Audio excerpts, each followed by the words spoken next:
If you want to set the classic iPhone ringtone on your iPhone 16, 16 Pro, Pro Max and the Plus, so in this video I will show you how you can do that.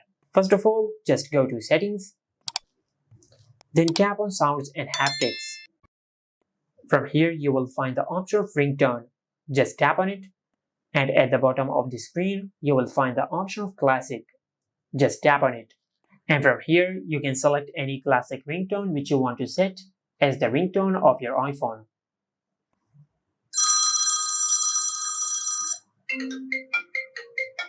Just like that.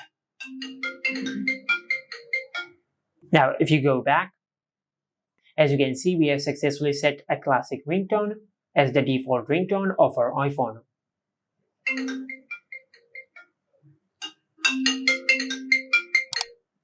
Just like that. And this is how you can set the classic ringtone on your iPhone 16, 16 Pro, Pro Max and the Plus. Make sure to like, comment and subscribe. Thank you for watching.